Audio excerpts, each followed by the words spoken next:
Appreciate it. Great. I want to welcome everybody in the room and the folks that are online. This is being streamed through Facebook. So you're here for the 2017 How Do We Live with Fire? If that's not what you're here for, then you probably need to go down the hall. My name is Dave Atkins.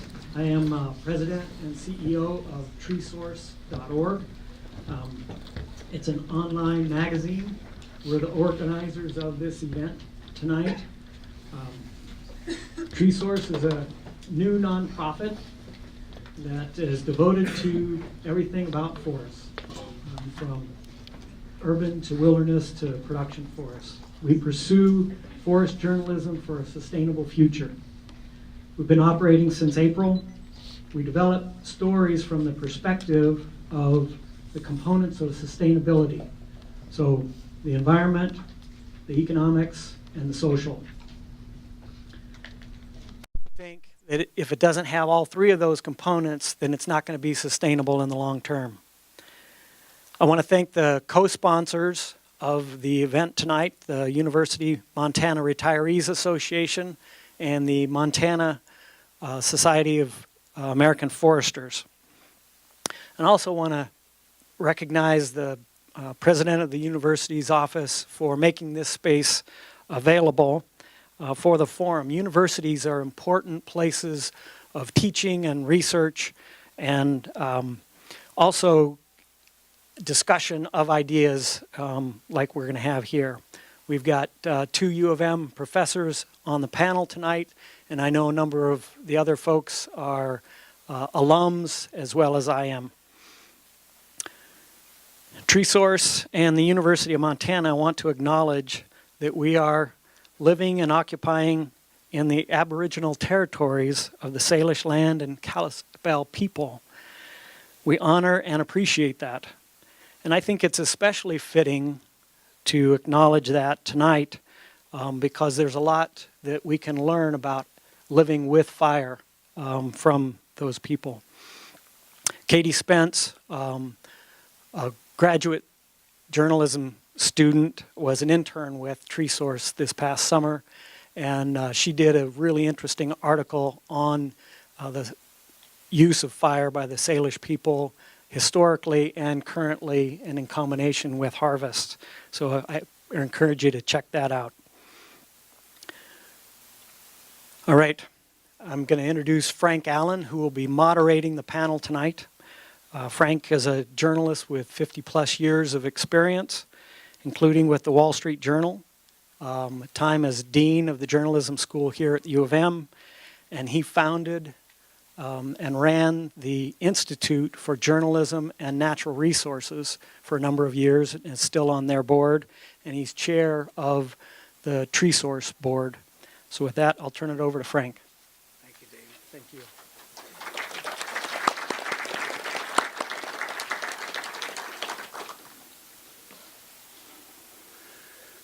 Good evening, ladies and gentlemen. We've come here to reflect on the experiences of this year's wildfire season. The overall question before us, as David said, is how do we live with fire? Tonight we're going to be talking about the impact of the 2017 fires and other fires, as well as the wildfire realities that affect people and their communities. We have an opportunity to learn from what has happened. As moderator of the panel discussion, I'm hopeful that we can have a respectful and productive conversation, one that sheds less heat and more light. There, that's my little speech. Now for some points about the format this evening. Everybody should know that this forum is streaming live on the Treesource Facebook page, and that a full recording will be archived later on YouTube.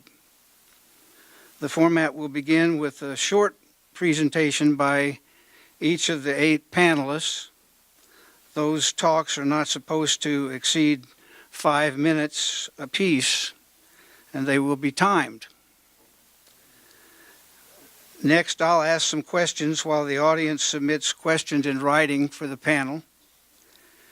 People on Facebook can submit questions, and people in the theater here can write their questions on index cards that are being passed out. We've got little pencils for you too. So when you've written your question, just pass it to the aisle and they will find their way up here. We'll go through as many of your questions as we can in the second hour. We will not attempt to have each panelist comment on each question. If you want your question directed to a specific member of the panel, please indicate that. Now it's my pleasure to introduce the speakers one at a time. Our first speaker is, I'm on the wrong page, excuse me. Our first speaker is Emily Rindal from Seeley Lake.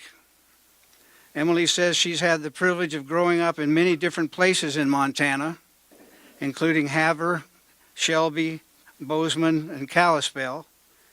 At a young age, her father instilled in her the importance of community and of giving back to the community, while her mother simultaneously instilled a great appreciation for the natural world, which has made Seeley Lake the perfect place for Emily to land.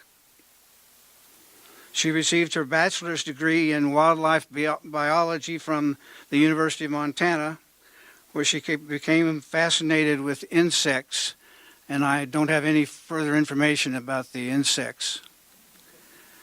In 2009, she started the Emily Rindal Insurance Agency under Farmers Insurance in Missoula and moved the agency to Seeley Lake in 2010. She serves on the board of directors of the Seeley Lake Community Foundation.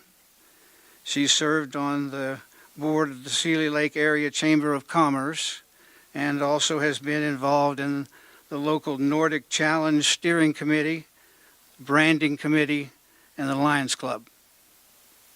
Emily says she finds her peace and energy in nature, and she especially enjoys exploring and hiking with her dog Kiva, an Australian Shepherd. Join me in welcoming Emily.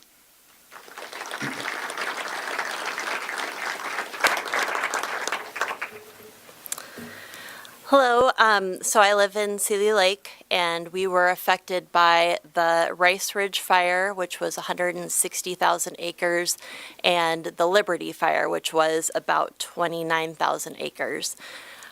We received an evacuation warning on August 1st, which basically meant we needed to pack our bags and get ready to go at a moment's notice. We were told that if we got an evacuation order, that we wouldn't be able to go back to our homes, get our pets, get our things. That was it. You wouldn't be able to go back to your house. So every day we would pack our bags, we would load our car, we would go to work, we'd come back and repeat. We were actually evacuated, so an evacuation order for 2 weeks. All in all, the evacuation warnings were about a month and a half there, and about 1,090 residences were threatened. There was a lot of stress, anxiety, depression, fear, anger. A lot of people were just very short-tempered. It was a lot to handle in those couple months. Luckily, we had no structures lost, but there was one life lost, and that was Trenton Johnson. He was a 19-year-old firefighter, and our economy was greatly affected. That was for a few reasons, the smoke, which Sarah will talk to you about, and then the Seeley Lake was closed, the body of water, not the town. There was confusion about that. The town itself was not closed throughout this whole experience, but the lake itself was, so there was confusion there. And our businesses, we really rely on the summer, 3 months in the summer.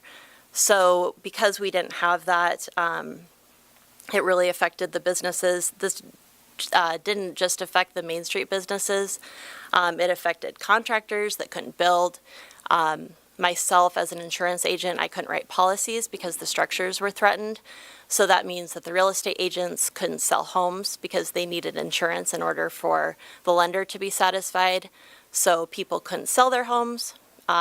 Buyers couldn't buy, sellers couldn't sell. There's a lot of people that really make all of their money in those 3 months, and that carries them through the winter. I also have been asked if insurance rates are going to go up. The short answer is it's too soon to tell. It's based on years of experience. The claims that we had were mostly small claims. We paid for additional living expense. So while they were evacuated, we paid for hotel, food, gas, any additional expenses. And then there were some smoke losses. But in the whole scheme of things, these are pretty small claims. So it's possible that, the rates won't go up. But like I said, it's too soon to tell. There was another question about insurance companies pulling out of Montana. There's been a couple here and there, but reality is I don't think it's something that we need to worry about. Insurance companies will still be in Montana no matter what. They may change their restrictions, and they may have more restrictions on defensible space, which is the distance between the home and the contiguous forest around the home. And it's too soon to tell on that too. There might be more restrictions, but I'm not aware of any more pulling out as of right now.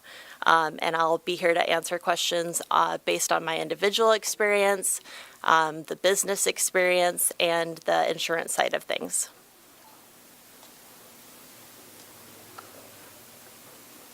Thank you, Emily. While we've got you on the microphone, can you say a little bit more about more restrictions on defensible space? Yeah, so right now every insurance company has their different underwriting guidelines.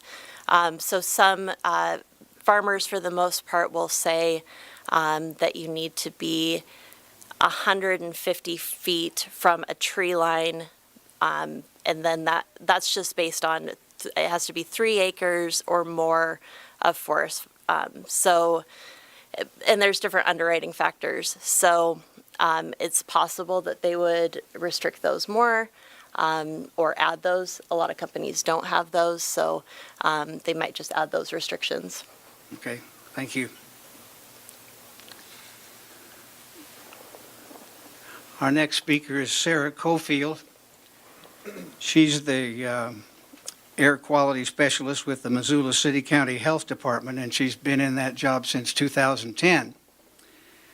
She takes the lead for smoke management and large projects in the air program.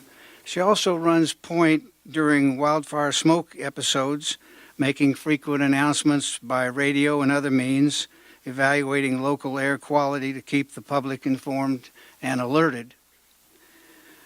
Prior to joining the health department, Sarah completed master's degrees in wildlife toxicology and environmental journalism at Michigan State University. She grew up in Helena, where her father, John Coefield, was the air quality meteorologist for the Montana Department of Environmental Quality until he retired in 2010. Her father's work sparked Sarah's interest in air quality, and she has been building and expanding upon the wildfire smoke response her father pioneered in the early 2000s. Welcome with me, Sarah Coefield.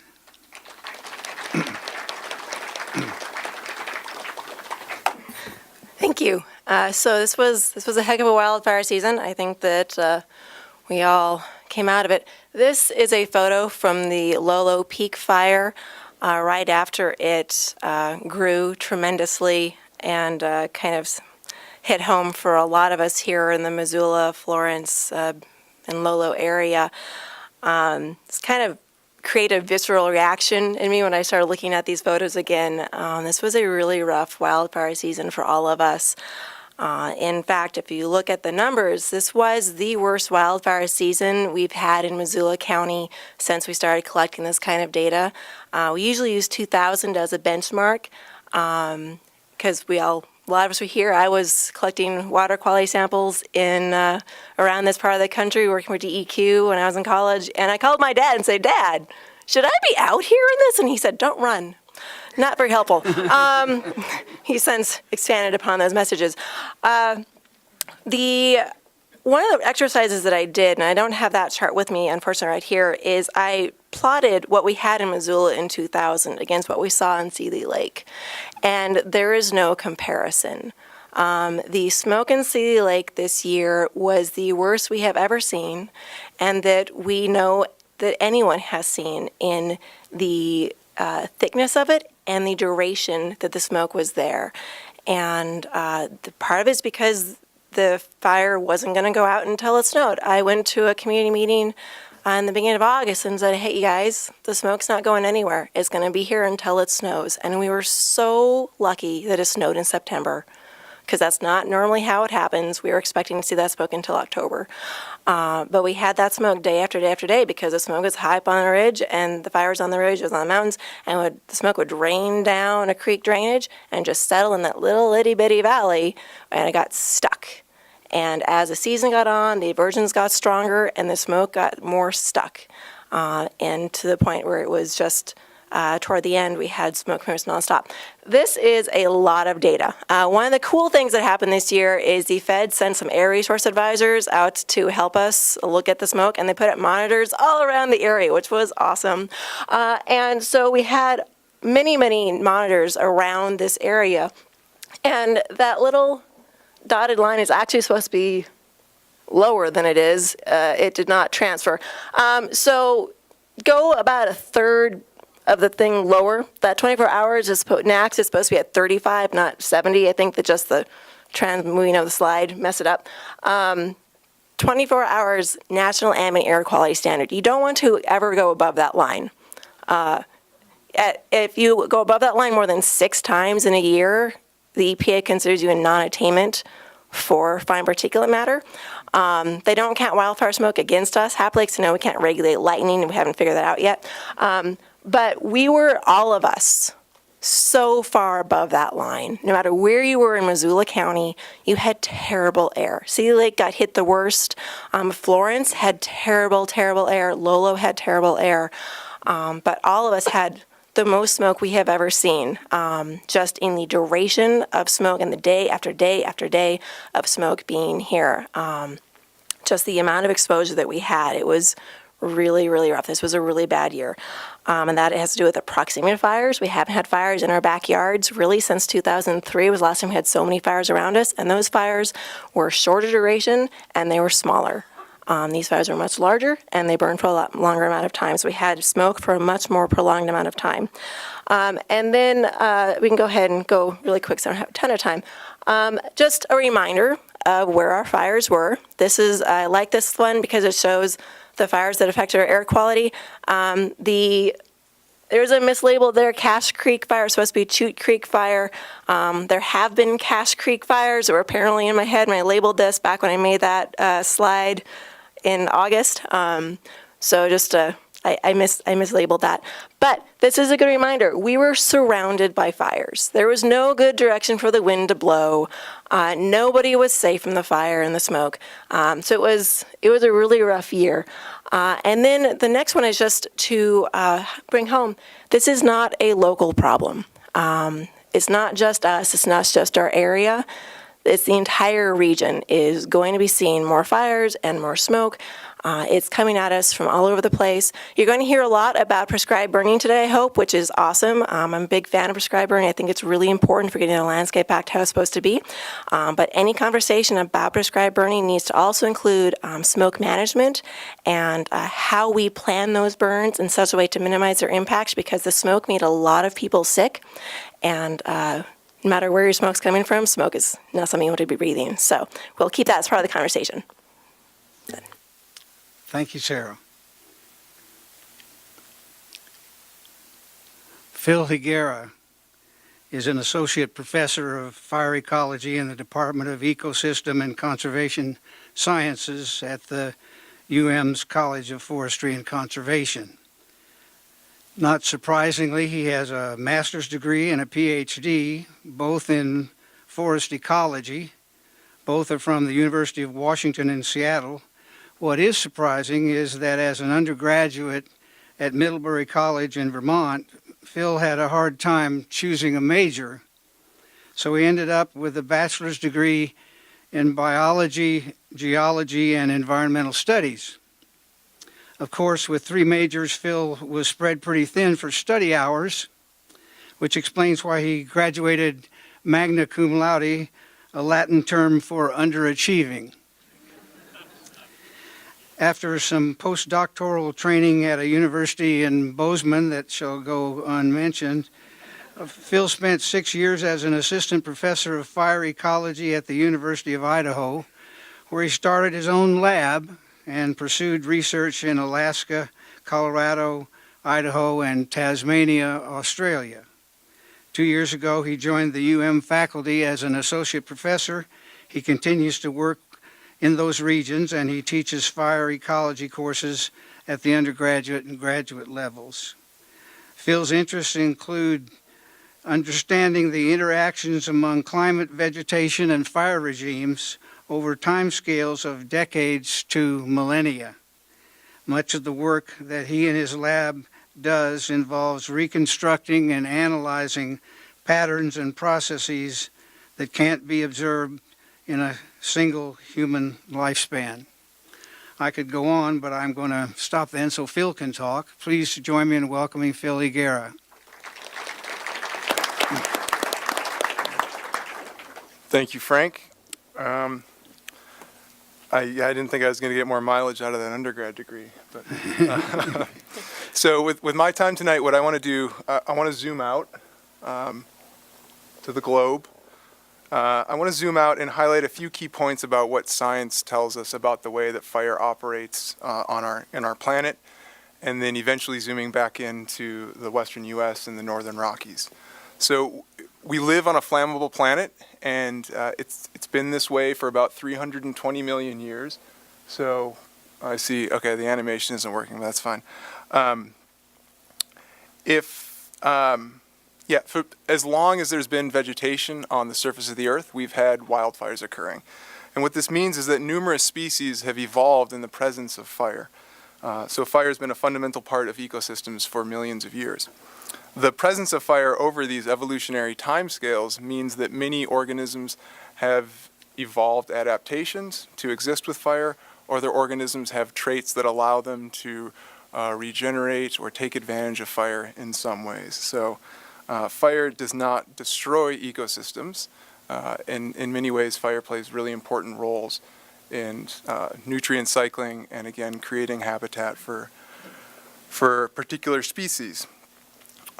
Across the globe and through time, the role and the pattern that fire plays and the pattern that fire has played out over space and time varies quite widely. So one of the things that's challenging for me in conversations like this is that we use a single term, fire, to refer to what is a really diverse process. So in grassland and savanna ecosystems, we have fires that burn nearly every year. They burn in low intensity, and they function very differently than fires that burn in high elevation forests in, say, the mountains in Montana or in boreal forests of northern high latitudes, where fires burn once every 1 to several centuries. And when they burn dramatically, they burn with high severity, and they kill all the trees. In both cases, those systems have evolved with that type of fire in their past. If we can click. Okay.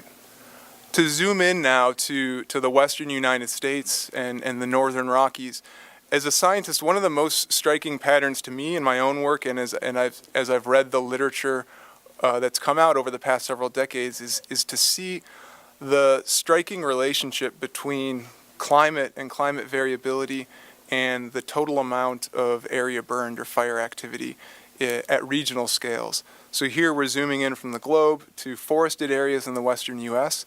And now there's a lot of diversity across all these forests, but when you look at the western U.S. as a whole, what this figure on your right is showing you is the relationship, a really strong relationship between fuel aridity on the x-axis there, which is ultimately related to the amount of precipitation we get in the summer and temperatures, and total forest area burned across that region. That's a really strong relationship, and that's based on information over the past several decades. If we go back in time several centuries with tree ring reconstruction and several millennia with reconstructions from lake sediment records, we see similar evidence of this strong link between climate activity or climate and fire activity. So what that tells us is that in a future where we're expected to experience warmer and drier summers, we likewise need to expect and prepare for more extensive or more fire-conducive weather conditions.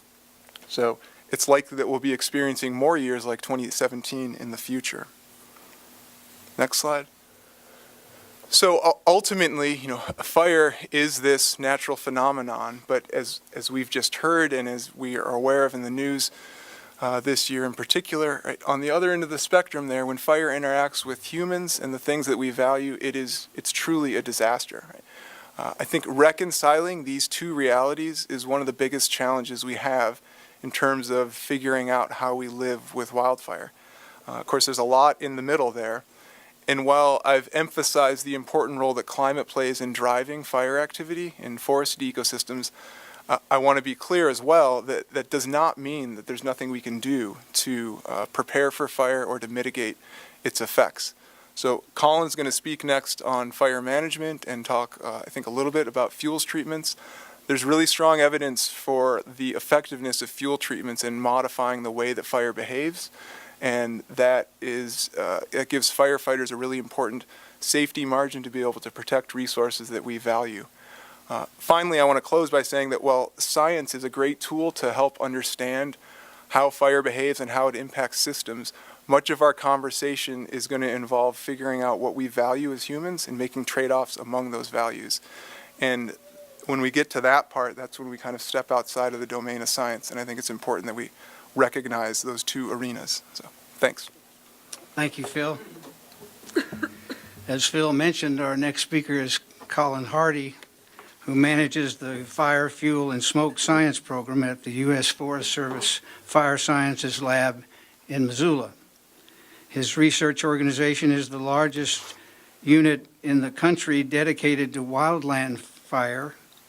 The lab here has the most comprehensive suite of combustion and wind tunnel facilities in the world. The Fire Lab employs more than 80 professionals who together bring nearly $10 million annually to the local economy. Colin is a native Missoulian and a second-generation fire scientist. He holds a bachelor's degree in resource conservation from UM, a master's degree in forest resource management from the University of Washington, and a PhD in forestry from UM. Colin was the lead scientist for the National Fire Regime Condition Class Project and was also the lead editor of the National Wildfire Coordinating Group's publication entitled Smoke Management Guide for Prescribed and Wildland Fire. Join me in welcoming Colin Hardy.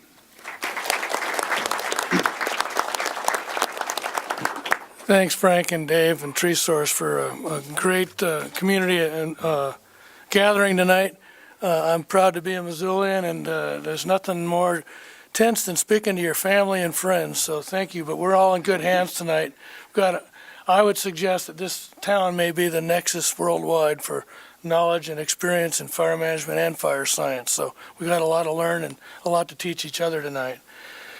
So let me start off by this thing called the Cohesive Strategy. The National Cohesive Wildland Fire Management Strategy was finally published in 2014. 3 simple goals. Why did it take us 7 years to get this crafted when there are only 3 simple goals? But if you look at them, they were so mutually complementary. Those 3 are shown there in the diagram.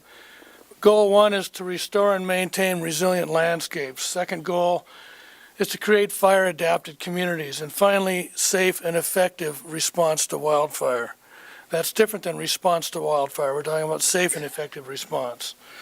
And the overall vision for this is written by some folks, and it's there. You can see it. Let me read it to you. To safely and effectively extinguish fire when needed. Use fire where allowable. manage our natural resources, and as a nation live with wildland fire. That was authored by the Wildland Fire Leadership Council. So who are these folks to tell everybody else how to manage their forests? Well, in addition to the feds, the Forest Service, the DOI bureaus, Fish and Wildlife, BLM, BIA, National Park Service, the USGS, the Department of Homeland Security, the National Governors Association, Western Governors Association, National Association of Counties, International, or the Intertribal Timber Council, the National League of Cities, National Association of State Foresters, International Association of Fire Chiefs. That's a pretty holistic group to have all agreed and signed on to this cohesive strategy. So we all try to do our part. The real point here is that we don't all just do this independently. We need to learn how to co-manage fire, how to co-own the risk, and work with one another on it. And I think this forum tonight is a perfect example of that, Frank. Next slide. Phil started at the sort of the global scale, talking about what we consider fire regimes. And in 2001, we completed a big national project called the Fire Regime Condition Class to answer the General Accounting Office's question, how many acres are at risk of catastrophic fire in the West? So we did the whole country. And we ended up coloring a map 3 colors. That green color is what we call Condition Class 1. The yellow is Class 2, and the red is Class 3. But in addition to that, we wanted to characterize what are the management options that if I live in one of those pixels, if you will, what can we do? And in that Condition Class 1, it's pretty normal. Things are well adapted. Risk of losing key components is low. Attributes are intact and functioning.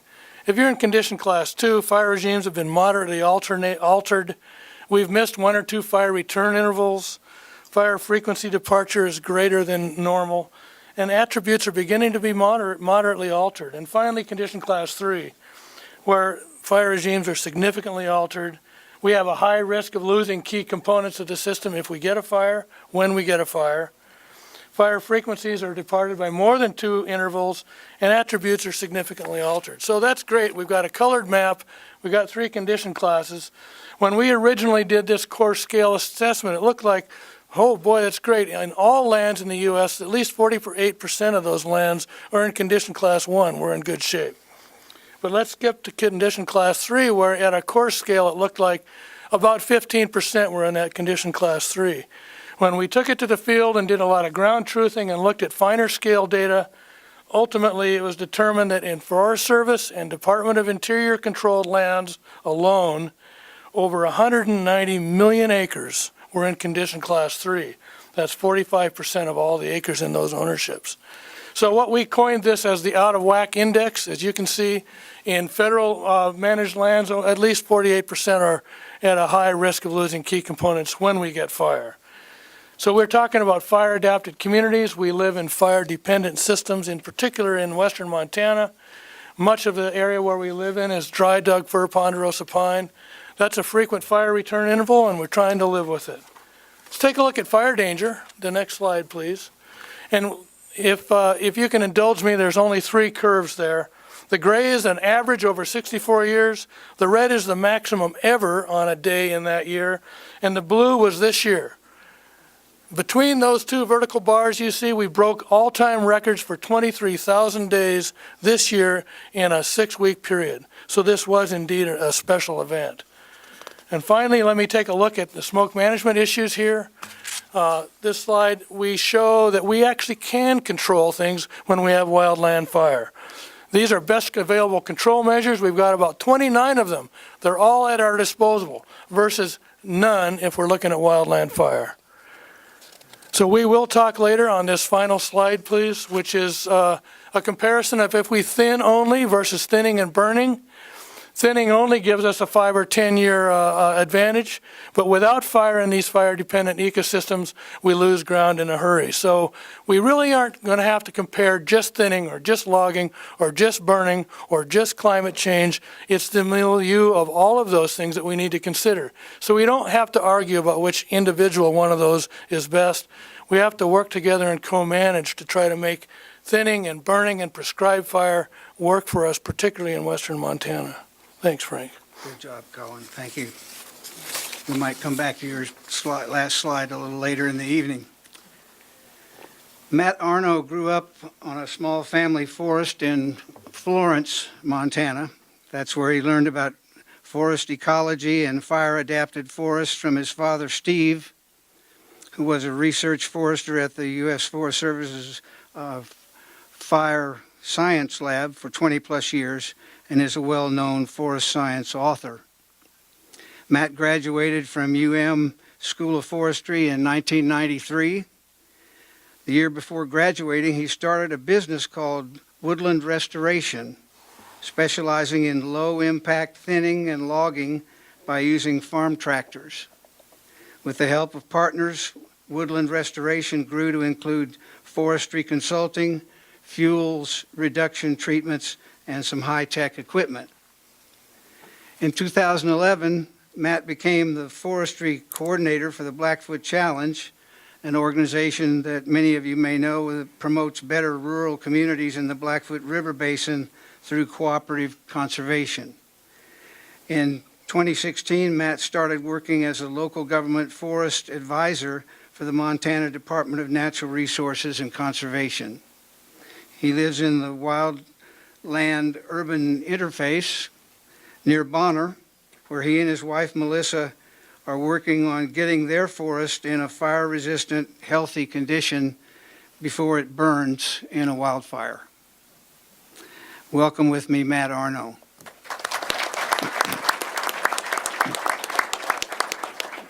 Thanks, Frank. I want to build on what Phil and Colin were talking about, and I want to show some photos of some forests that survived this summer's wildfires with minimal effects. If you look in the background there, the yellow and green trees in that square are a small 30-year-old clear cut that survived the Sunrise Fire.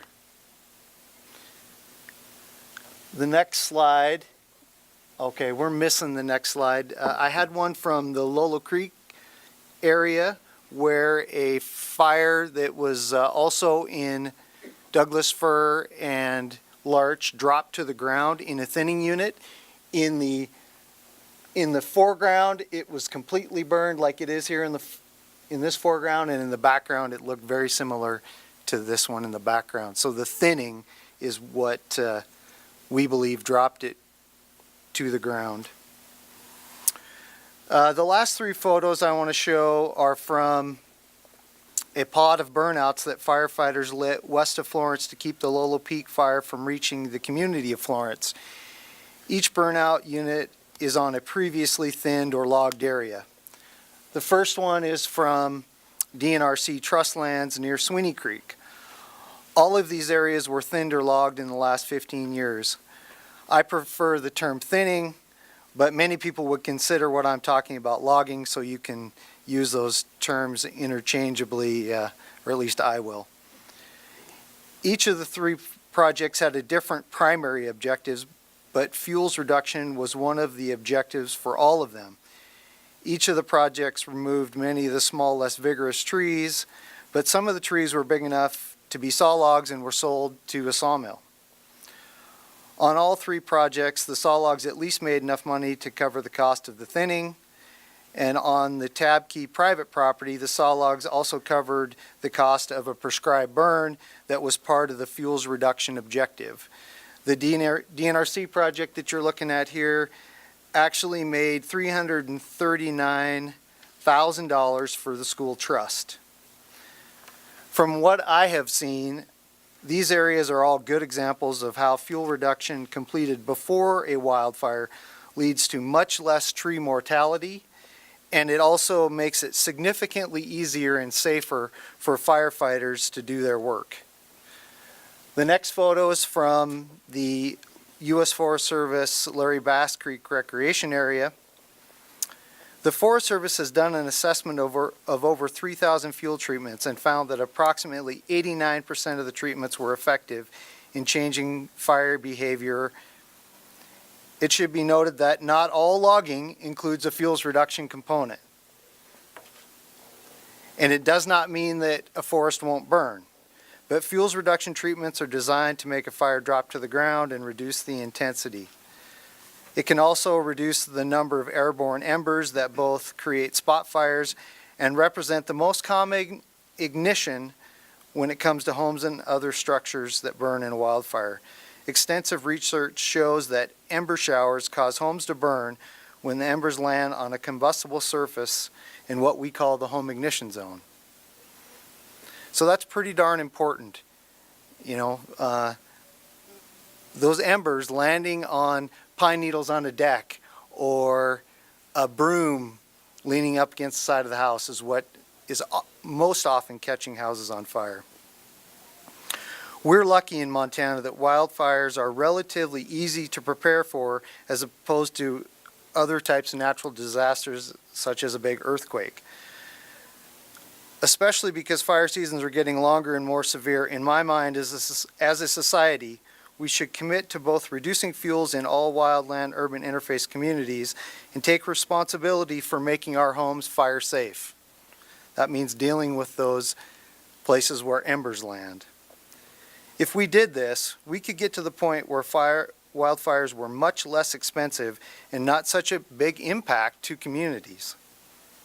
It would also provide jobs, sustainable wood products, and tax revenue. In 2016, wood products and forestry created $320 million in just labor income in Montana. We're fortunate to still have mills in Montana. Without those mills, we would not be able to offset the cost of thinning and prescribed burning with the value of the wood that's harvested and that we all use. The last photo is from the Tabkey property near One Horse Creek. I know that some people get very nervous about the idea of increasing the amount of thinning or logging, and I would have had the same reaction 25 years ago. In fact, it was bad forest management that prompted me to go into the logging business and do good work. The Tabkey property you were looking at is one of my company's former company's projects. We thinned this and burned this about 10 years ago.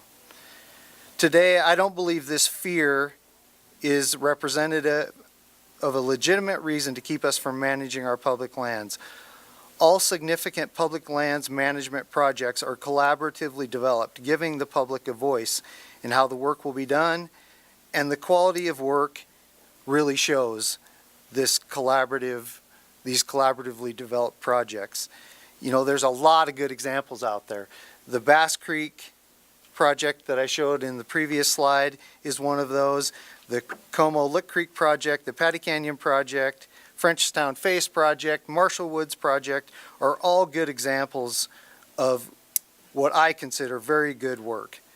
But we're not treating nearly enough acres to significantly affect our fire risk. So I propose we need to be doing a lot more thinning and logging with a fuels reduction objective. Thank you, Matt. Bob Yokelson is a research professor in atmospheric chemistry at the University of Montana. To help pay for college, he worked as a firefighter on national forests in Idaho and Montana, and he worked as a sawyer on thinning projects for Lubrecht Forest and Champion Timberlands in Montana. Bob earned a bachelor's degree in chemistry from UM in 1986 and a PhD in chemical physics from Yale University in 1991. After Yale, he did postdoctoral work in atmospheric chemistry at NOAA, the National Oceanic and Atmospheric Administration. Bob joined the UM faculty in '93. His research specialty is biomass burning. For more than 20 years, he's been involved in various global projects that have revealed much about what goes into wildfire smoke plumes, what happens to the chemical fumes as they age, and what that means for land managers. To find the answers, Bob sets up equipped airplanes that can measure the chemical components of smoke and analyze the physics of their movements while he and his colleagues fly right through the plumes. Join me in welcoming Bob Yokelson.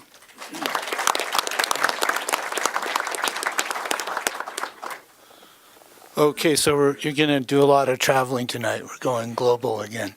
On this slide, each orange dot, I can't see what I'm actually doing here. Each orange dot is a fire happening in the month shown on the bottom, somewhere on the planet. And each of those fires is producing a lot of invisible gases, a very complex mixture.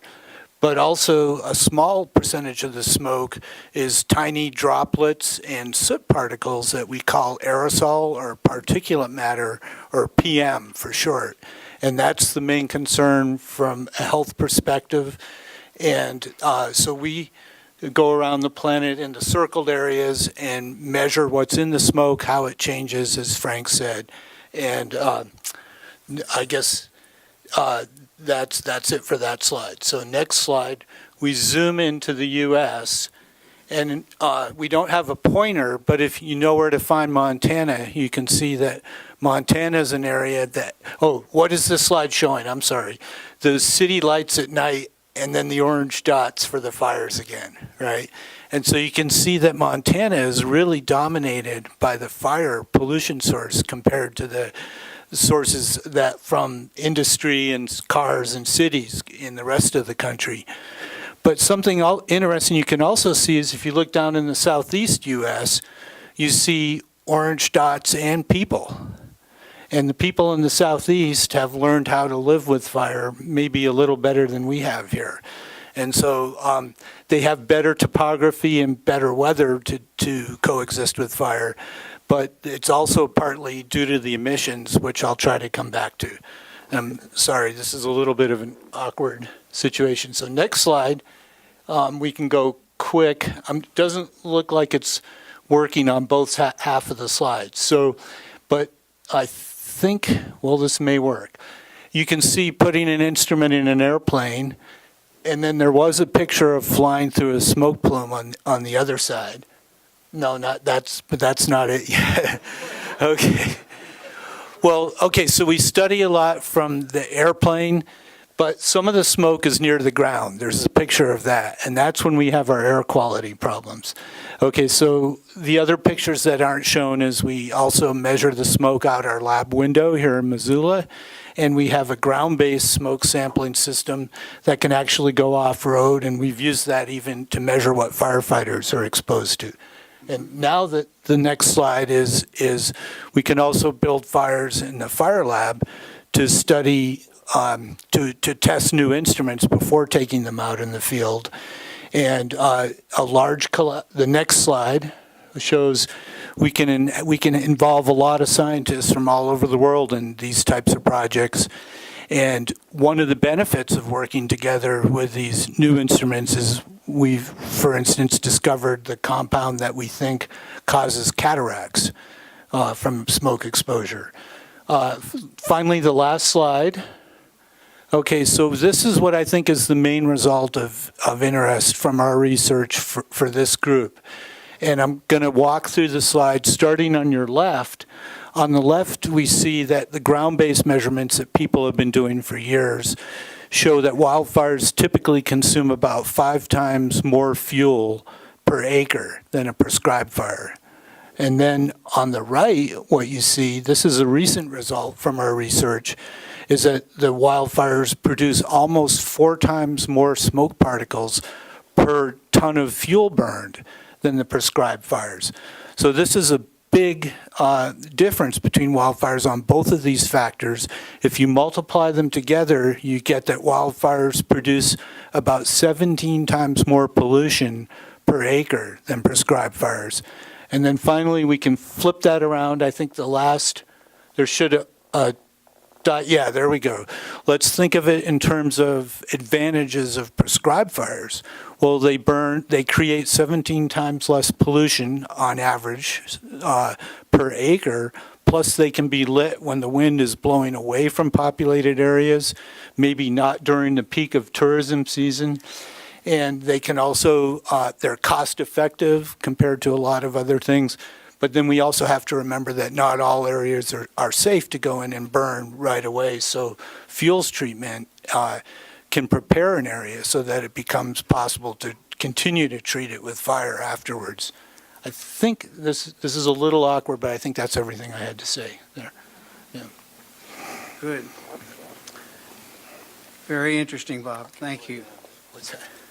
Greg Poncin started working as a seasonal firefighter for the Montana Department of Natural Resources and Conservation in 1981. He received his bachelor's degree from School of Forestry in 1985. Except for 1 year as a forester for Champion International, Greg has spent his entire career at the DNRC. He's worked for the department's Fire Aviation Management Bureau in Missoula, as well as in Plains, Poncin, and Kalispell. He's now the area manager for the department's Northwestern Land Office.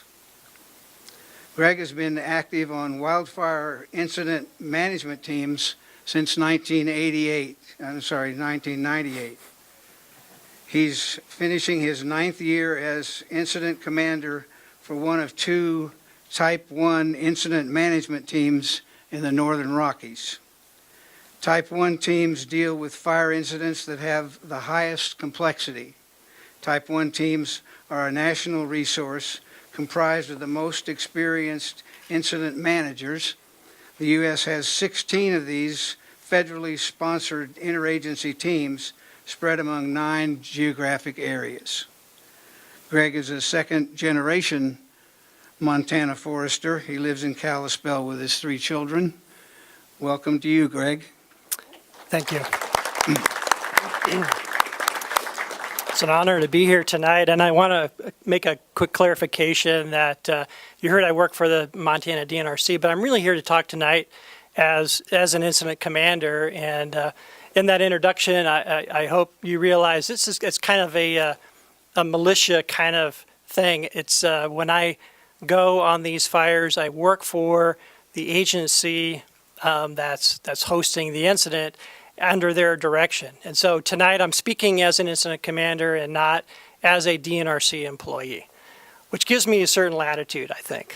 So I hope. Yeah. So I want to talk about 2 important points, or what I consider to be 2 important points after the 2017 season. And that is what I view after my 37 years in the fire business as evolving strategy because of a variety of things. And then the other thing I want to close with is to talk about what a true social issue large fire is. We heard a lot about some of the natural processes that fire plays, and it certainly does that. But there's another side to this, and I want to certainly after the large fires we experienced around Missoula, maybe speak to that briefly. So first, this issue about evolving strategy. Incident management teams that respond to these large fires focus out of necessity on protecting specifically identifiable values at risk, or what we now in the business call highly valued resources and assets. And it's important to understand this approach because whereas a lot of these values need to be protected from fire, there are certain values that are not harmed by fire. In fact, some may even benefit from fire. And so this more sophisticated approach, I think, helps us do a better and more effective job of what it is we need to do out there on any given landscape. And the other thing we're finding is that the numbers and types of resources that we have today pale in comparison to perhaps what we did have. Gone are the days where we could overwhelm a fire with mass. We simply don't have enough firefighting resources to do that. And that's the other really important thing to understand is it's imperative that we are much more focused and take a sophisticated approach about deploying the right kind of resource in the right place to accomplish what those important objectives are. So I'll share a quick story with you about our first fire assignment, and it was actually in the desert of Arizona outside of Safford, a place called Mount Graham. Some of you may be familiar with that mountain in the Pinaleno mountain range. It's very unique. It's a sky island that goes from the Sonoran Desert to almost 11,000 feet. And there are 11 species on that mountain that are found nowhere else in the world.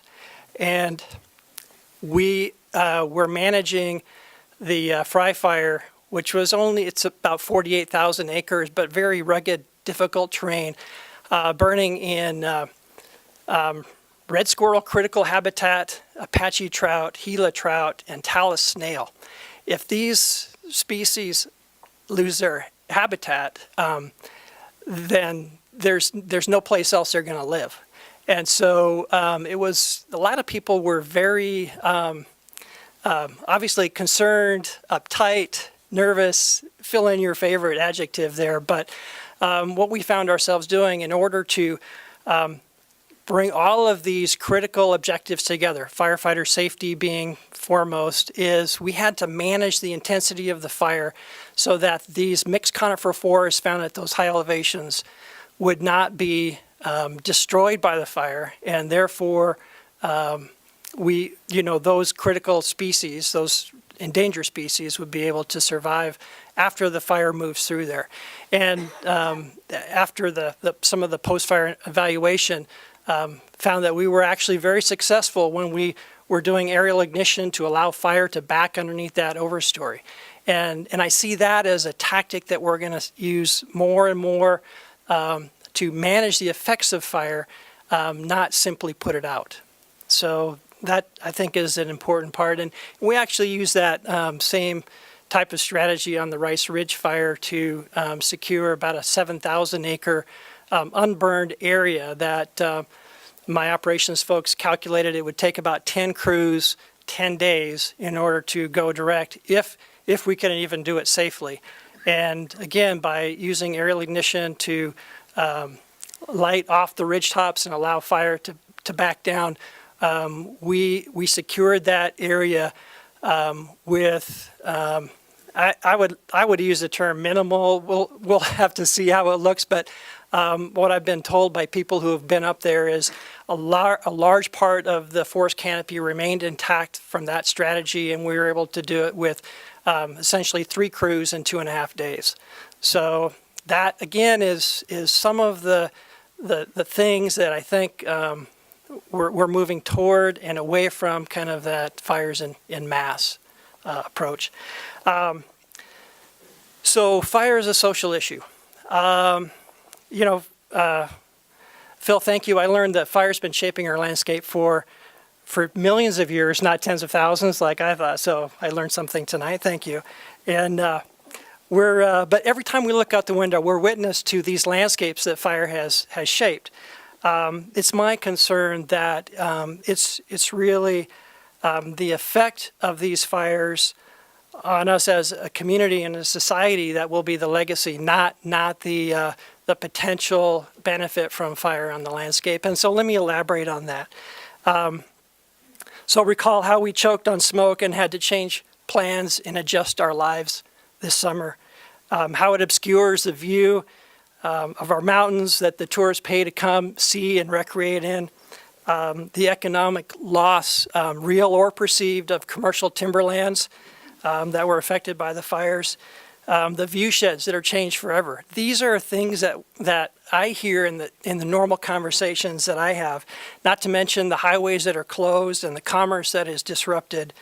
It has taken out power lines and phone lines to people who live out there and force them to leave their homes, as Emily said, for weeks at a time. It costs a lot of money, about $400 million in Montana alone. It's estimated the federal government will spend over $2 billion this year on wildland fires.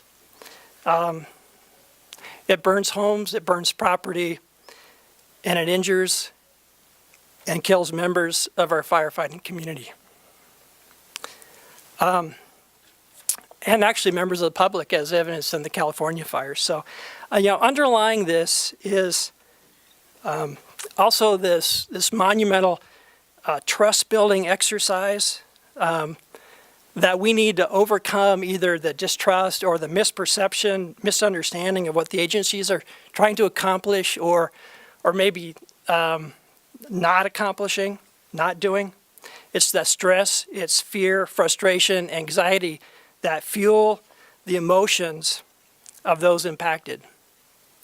So these are the social issues associated with wildland fires. This force of nature that has been with us and will be with us for as long as we can see. It is really up to us to determine or to come to terms of how we're going to coexist with it. And I'll leave you with that to ponder. Thank you, Greg. We will. And our last speaker is Bill Avey. I wanted to mention that we were going to have 9 people on the panel, but Chris Bryant from the Nature Conservancy came down with the flu, and he's really in no shape to be here tonight, and we thought you wouldn't want to catch the flu from him anyway. So Bill Avey graduated with a degree in forestry, and I bet you think I'm going to say from UM, but it was from the University of Wisconsin at Stevens Point. In 1981, he started his Forest Service career on the Bighorn National Forest in Wyoming as a forestry technician. In 1988, he moved to the Manti La Salle National Forest in Utah, where he worked as an assistant fire management officer. And after that, he went on to work on the Beaverhead Deer Lodge National Forest in Montana, managing recreation, timber, and wilderness. Between 2000 and 2010, Bill was a district ranger in Big Timber and Livingston, Montana, for the Gallatin National Forest. Bill has served as agency administrator on multiple large and complex fires. In 2006, he received the National Line Officer Team Award for Fire Leadership. He became Deputy Director of Fire, Aviation, and Air for the northern region of the Forest Service in 2010, and now he's the Forest Supervisor on the Helena, Lewis and Clark National Forest. Welcome, Bill Avey.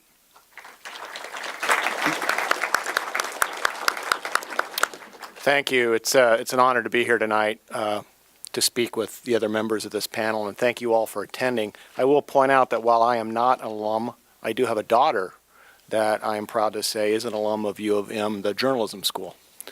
So my first slide tonight is a picture, and it's very tough to see, but this is the Bob Marshall Wilderness, and this is a fire history of the Bob Marshall Wilderness from 1980 to 2017.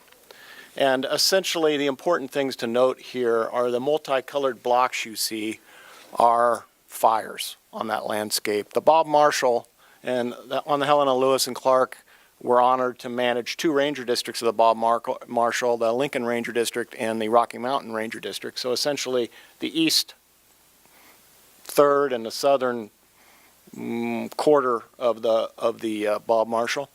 The pieces that I really want to speak about are actually 3 different fires. The first one, the 2017 fires I would offer are the red crosshatched fires. And so the first one, the farthest one up north, if you go up, yeah, right there, that's the Crucifixion Fire.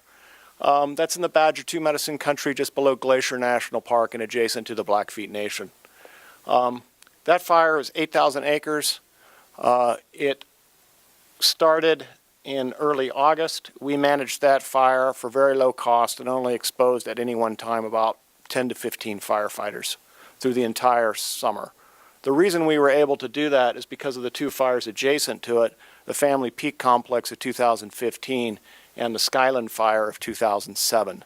We were able to use those fire scars, or as one of my ranger likes to call them, a fire beauty mark, because of that previous fuels treatment to hold that fire in place with minimal firefighter exposure and minimal cost.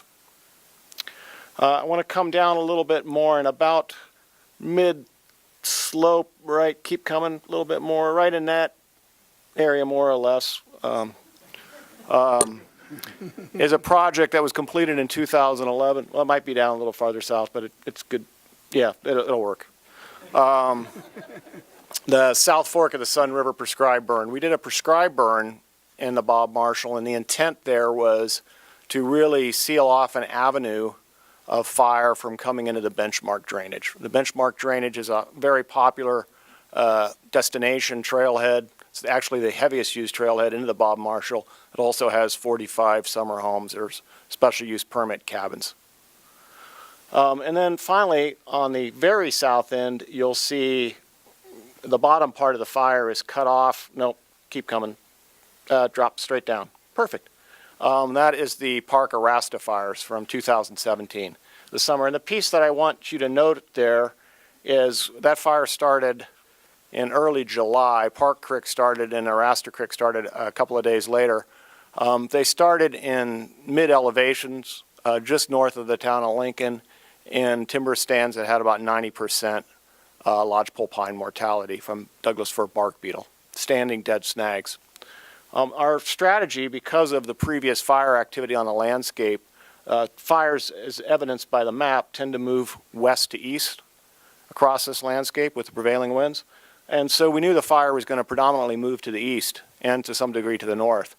We used the 2015 Sucker Creek fire and a 2003 Snow Talon fire to button up those sides of the fire.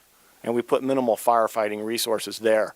We really used it looks like a big black line on the map because that's where the map ends, but a road system, the Beaver Creek road system on the south end of the fire, and I'll talk about that in a little bit later, to protect the community of Lincoln. So we could focus on just one end of that fire, and we did a long-term management plan to manage that fire for the next several months and minimize firefighter resources. Next slide, please.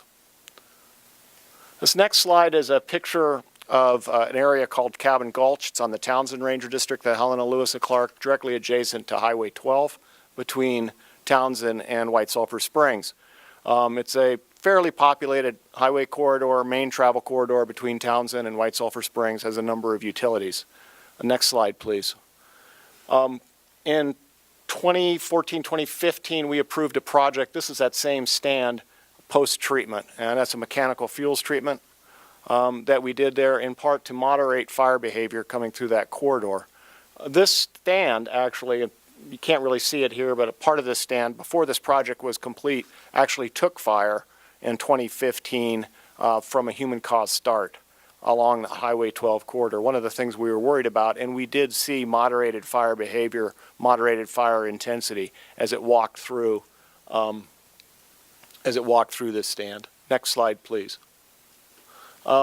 This is a portion of that Beaver Creek Road area I mentioned on the Park Creek fire, just north of the town of Lincoln. And this was a critical piece for us to hold that fire to protect the Lincoln community.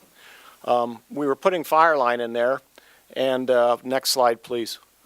This is a piece of that fire line under construction. And the reason I showed these last four slides is, if you notice the similarities to stand conditions in the Cabin Gulch stand and the previous slide of this area, and then the similarities of those fuels treatment. This is actually a shaded fuel break that we built as part of our fire suppression efforts in Park Creek.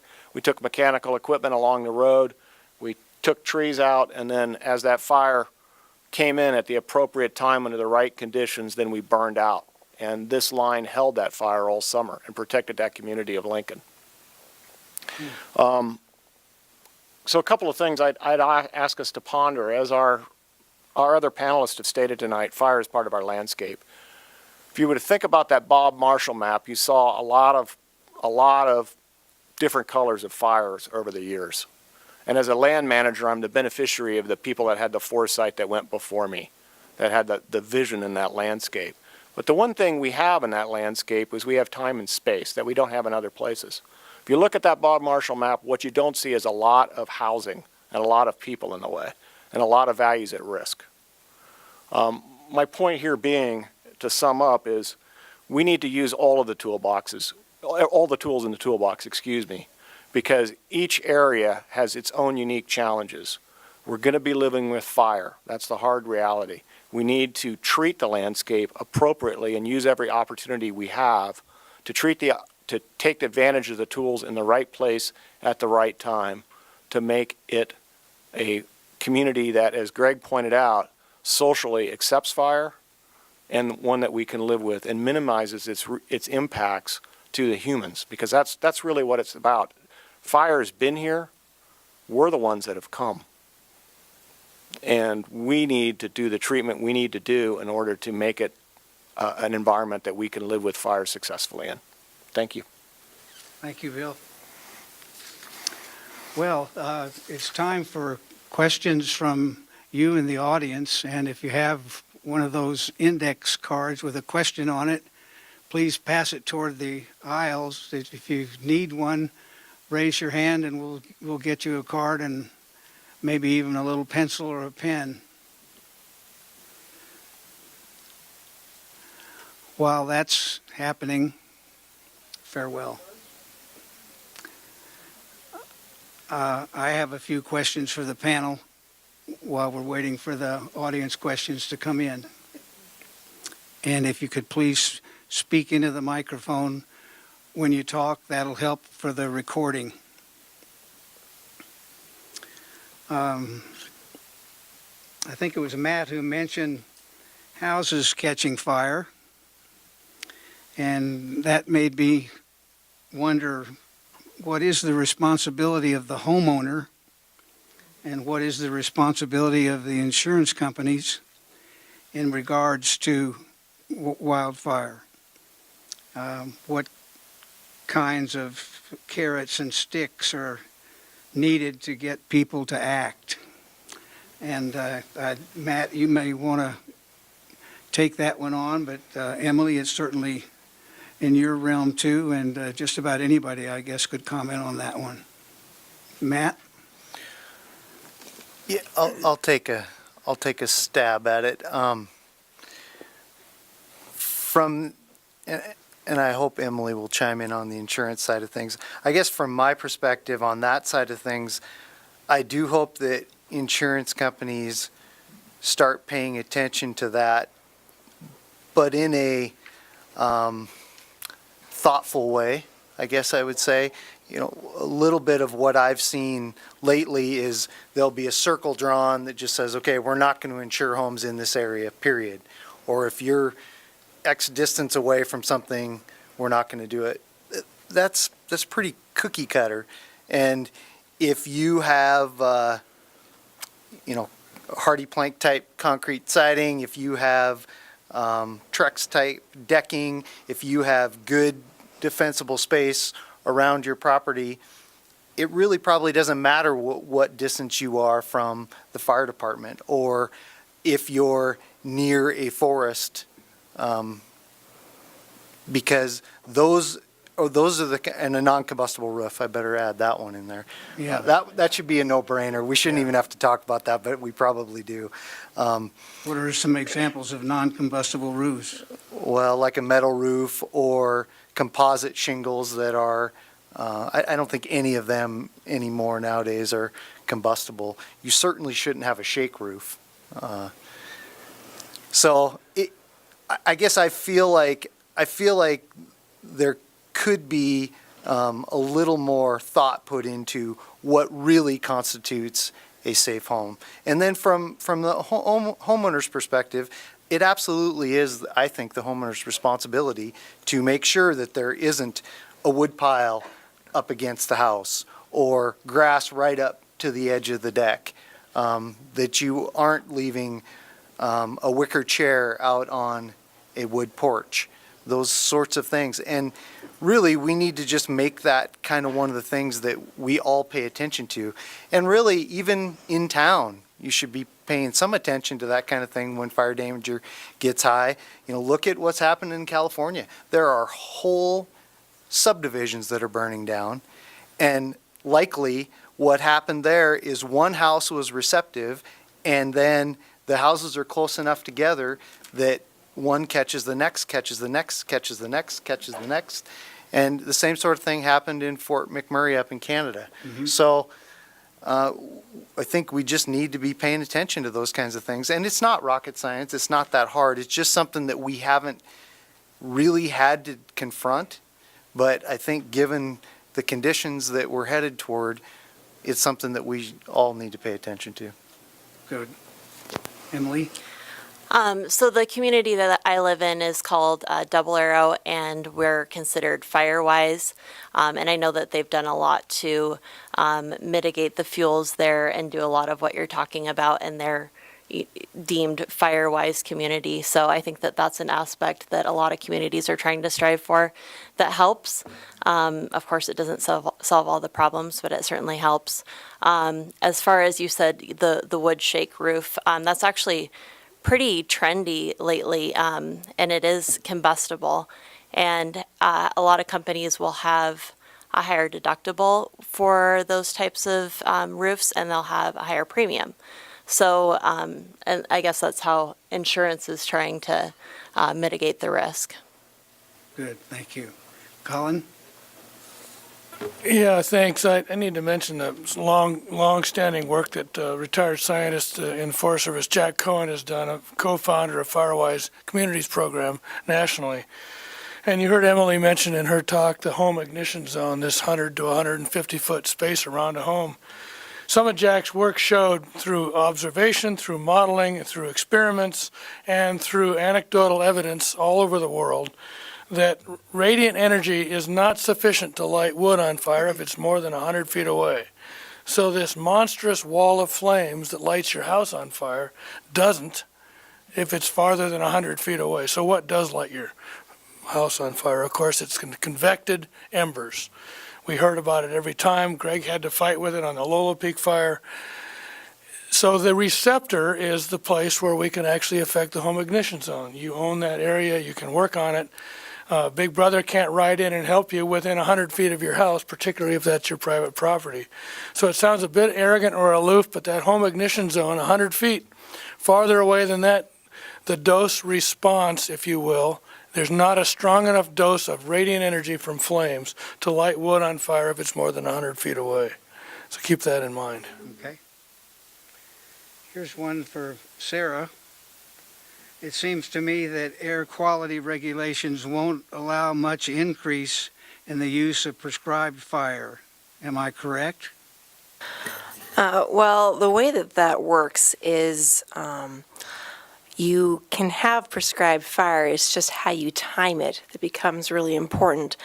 There are certain parts of the country that have been really slow in embracing prescribed fire because they're concerned about the smoke impacts. We actually do have quite a bit of prescribed fire around here, and there's always the desire for more. This past spring, we were beset upon by rain, so we didn't get very much done. But there is an air quality standard that we want to maintain. We want to limit the amount of smoke that will impact the public, because any place where you have a population, you're going to have people who are vulnerable to the smoke and can be harmed by smoke. And nobody who does fire or puts fire on the landscape wants to put somebody in the hospital. I mean, that's just, nobody wants to do that. It has happened, but we don't want it to happen. So what you do is you use smoke management, and you try to time your days of when you're lighting that fire to have it when there's going to be some good lift and where there's going to be some breezes to help push that smoke away. Then you have to also make sure there's not going to be too many breezes so it doesn't cause a runaway fire. There's a lot that goes into timing that. But I don't think that there is an inability to increase the amount of smoke, but it just needs to be done really smart and be able to take advantage of when those perfect windows come up.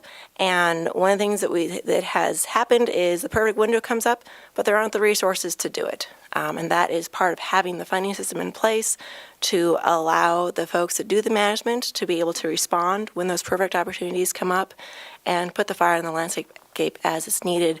But it is always a challenge to balance the amount of smoke you're putting in the air with public health and trying to minimize your impacts on the people who are stuck living with it. And when you get it wrong, you end up impacting a lot of folks. And I've called it wrong. I've let some burns go that smoked some people out for a couple days. And I'm an emotional wreck when that happens, but it's not about me. So it's a challenge, and we want to put fire in the landscape. It's important. It's part of bringing ourselves back into the system. We are a fire-adapted ecology, but being aware that there are people that will be impacted by it. So, Okay. yeah. While you've got the microphone, here's another set of questions. You don't have to answer all of them, but what do we know about long-term health effects of smoke like we had this summer? What should we know but don't? And finally, should we all have HEPA air filters on hand given future projections? All right, so there's not actually a whole lot known about the long-term health effects of wildfire smoke. Typically, wildfire smoke exposure is seen as a short-term exposure people bounce back from.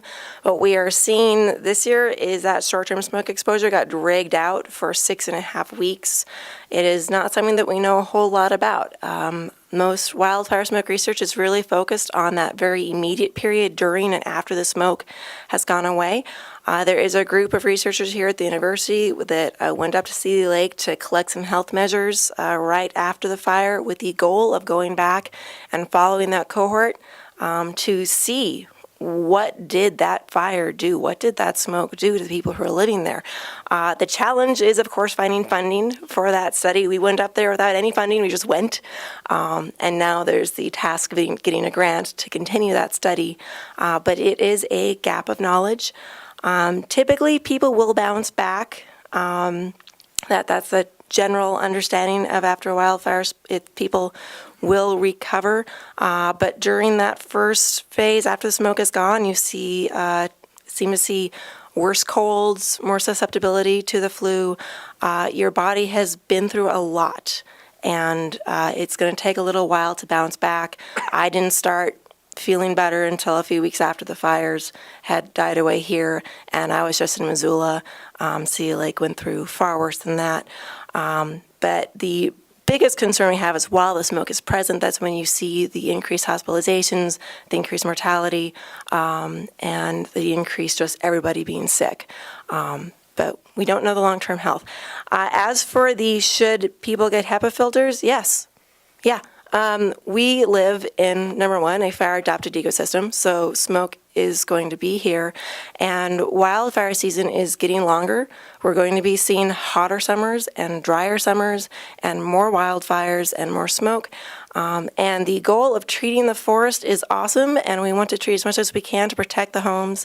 But there's a lot of wilderness out there that still is going to have a lot of fuel to burn. And so get a HEPA filter, create a clean space in your home. Because if you can't leave an area because when the smoke is there, your next best defense is to create a clean air space.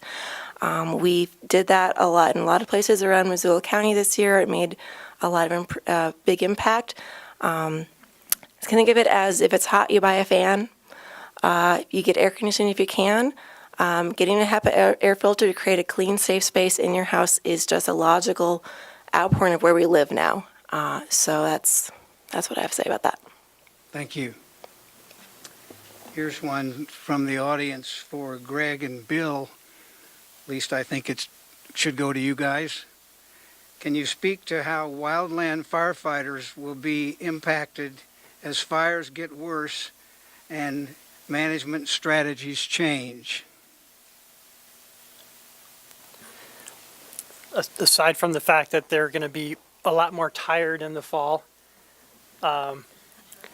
I think it's the expectation of what we are willing to, the situations we're willing to put people into are not the same as they used to be, and probably, I'm speculating here, but may change even going forward.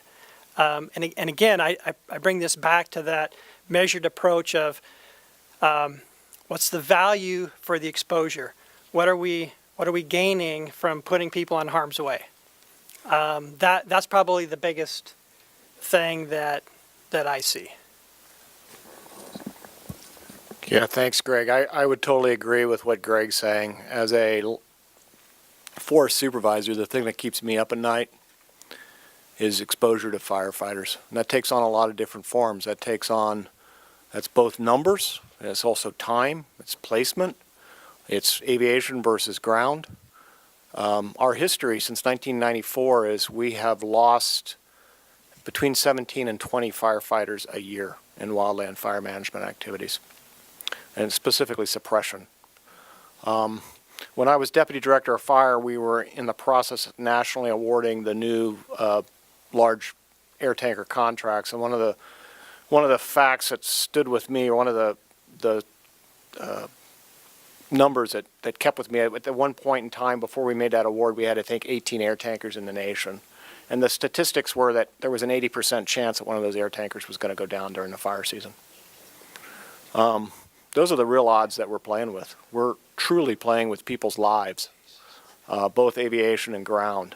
And so I think it's incumbent upon us that our management strategies are about exposure, about minimizing exposure as much as they can be. And I think all of us, as members of society, have a moral obligation to understand that and be part of it. Thank you.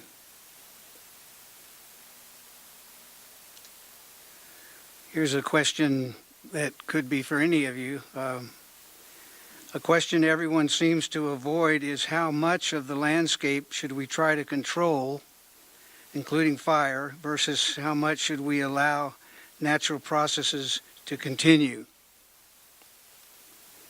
Anybody like that one? Off, and I'll bet Phil's got something to add. One of the things that we keep neglecting to believe in is that, in fact, 100 and some years of fire exclusion has been active management.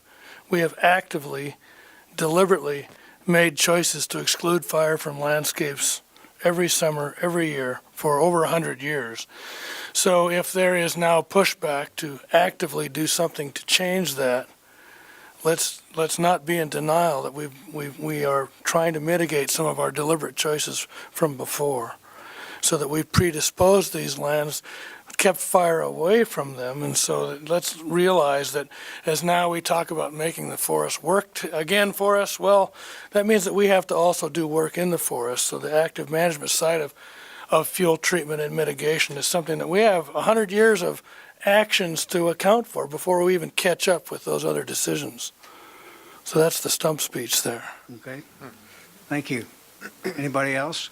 I'm going to make it a harder question. I think answering that, part of answering that is really thinking hard about what we mean when we say natural landscapes. And one of the things that's more challenging to me with like the figure that I showed was from a paper that's now starting to be able to attribute some of the area burned in the last 30 years to anthropogenic climate change. So just like, one of the implications of climate change globally is that there are no places on the planet, where humans haven't had an impact. It's not surprising that if humans are increasing temperatures, then some degree of the wildfires that we have seen in the last 30 years and some degree of the fires that we see each summer have some human fingerprint on them. Again, this doesn't answer the question, but I think it makes it a little bit harder to think about this simple dichotomy between natural processes, what would be happening without humans, and otherwise. And I think it forces us then to start to acknowledge that we need to take account for management actions that we've done in the past, impacts that we're having on the landscape, and think hard about what we value, why we value that, and how that varies across the landscape. Okay, thank you. Matt, you and Emily might want to take on this question. As a landowner, we have done due diligence making our space defensible. How can we incentivize neighbors to do the same? Otherwise, our work seems wasted. Yeah, it's a good point. I don't think your work is wasted because it probably will still benefit your home and at least a portion of your property a lot.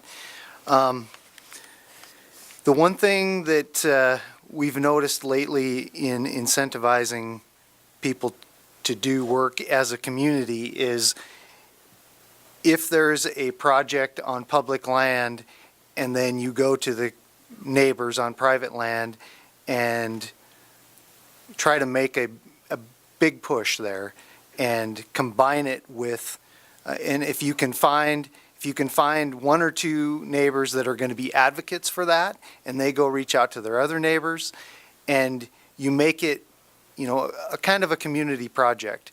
And I think a good example of that is the Marshall Woods project in the Rattlesnake. There are about 20 landowners that are doing treatment on their own property because of the energy that was created because of the work happening on public land, and if you neighbors taking up the cause and going and talking to their other neighbors to get the work done. The same thing is happening in the, I believe it's the Canyon Creek area in the Bitterroot. And on the Double Arrow, you had a great advocate in Bob Wasson, and he personally, he was one of the residents there. He personally reached out to probably 200-300 landowners in that subdivision, and it really, in the last 10 years, it's changed from having the majority of these properties not be in good condition to the vast majority of them being in good condition. And I know that because I've seen the map. That's the little dots change from red to green, and then I worked up there when I worked for the Blackfoot Challenge, and went around and saw a lot of that. So it can be done. And I guess I just want to address the previous question a little bit. If we were to focus in the low elevations that used to burn frequently in low intensity and had low fuel loadings, and that's where our communities are, if we were to focus on those areas and really get treatment done and really make sure that our homes are taken care of, so your home is not going to catch fire from an ember, we could make a huge difference in this problem. And fires wouldn't have to be such a big problem within our communities. And we could save a lot of money. And I would just add that, I think that this is such an eye-opener for everyone, that potentially those people that didn't want to address their issues, their timber or whatever that may be, this year they might rethink that, and they might say, okay, you're right, this is something we need to work together on. As far as insurance goes, like I said, possibly they might be looking at more restrictions. So if your neighbor doesn't want to address those concerns, then it's possible that they might not be able to get insurance, and that might be incentive for them as well. Thank you. Frank, we should be encouraged. Your neighbors care more about what you do than you think. It's measurable. We have a research social scientist in Colorado looking at the Front Range, Dr. Patty Champ, who's shown that even passively looking across to your neighbors has an influence. And they've been able to measure that contagion, if you will, of doing the right thing across in the Colorado Front Range. So be encouraged. Okay. Greg, here's one for you. Despite detailed documentation of access roads and homes by local fire districts, whenever a 14-day shift of protection forces from out of state happened, the new crews seemed uninformed. Why? So why did the crew seem uninformed, or? Yes, why? That's right. That's a good question. I guess I don't know the details. And are we talking about like a 20-person line crew or an incident management team? I don't know. Okay. So let me just say that we do invest in a pretty lengthy process, rigid process of transition to get people briefed and up to speed on where they are. But until you actually go out there on the ground, I mean, it's really kind of hard. And I think that hopefully is intuitive to folks until you actually see it, smell it, feel it. Sometimes you're still at a bit of a loss. And so that would be my 30-second explanation to why perhaps that incoming crew wouldn't be spooled up as much as they should be. We do recognize this as a problem, and we continue to strive for better ways of communicating information out there. The use of mobile technology is one example that I think is getting traction right now. So that that current information, detailed information, is at their fingertips, literally. But we still have a ways to go. Obviously, some of these complex situations require a lot of knowledge in terms of assessing what needs to happen, when it needs to happen, why it needs to happen. Lots of communication, lots of information going back and forth in a dynamic situation. Okay. Bill, would you like to add something? Yeah, I'd like to speak to that a little bit too. So Greg touched on something really important. I hope people realize that he said in his talk, and that is we don't have the massive forces that we used to. The Forest Service has lost 40% of its non-fire workforce since 2000. Okay? We've gained about 14% of fire resources, so that's still a 26% loss, if I did my math right. I'm not a U of M alum, so I may not have. But every agency, the DNRC, I would offer, if you're paying attention to the papers today, every agency that we deal with is in that situation. Our resources are stretched. I would say, and he noted in my intro, I was a fire management officer or assistant fire management officer in 1988. I would offer that the people that I have working for me on the force in that role today are far better trained and far better qualified than I was at that time.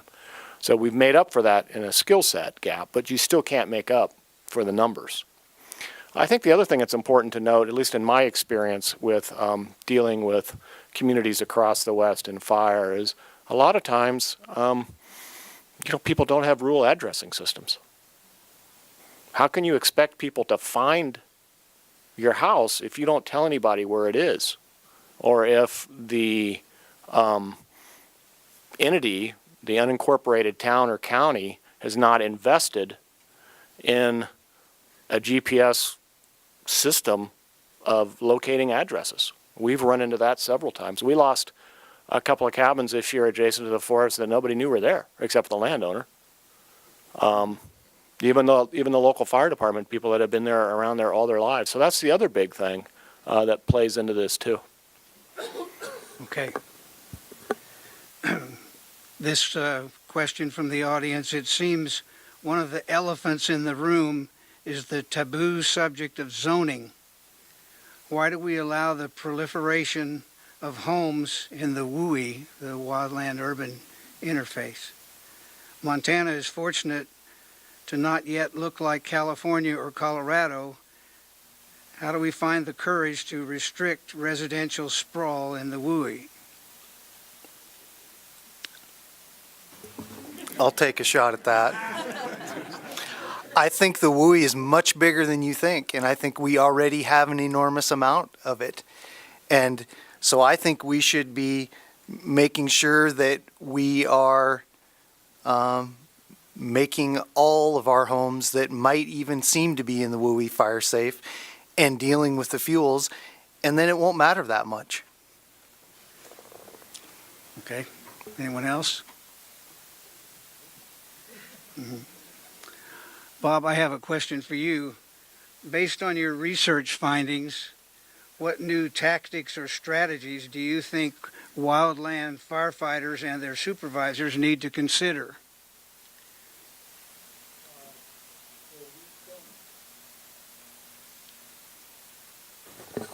We don't really research tactics, but what we do know about smoke, I think, and what the wildland fire managers are already doing a good job of, is thinking safety not only in terms of not getting burned, but not breathing too much smoke. I think maybe that's the main thing. Short answer. Where will you do your next flights? We plan to do more measurements of what's in wildfire smoke from both the air and the ground at the same time because of the situation such as happened in Seeley Lake where the nighttime smoke drains downhill into the communities. So we want to get a more comprehensive picture of what wildfires do over the course of the summer, day and night, And so we'll have aircraft and ground-based teams in 2018 and 2019 working on that, funded by NOAA, NASA, and the National Science Foundation. Okay.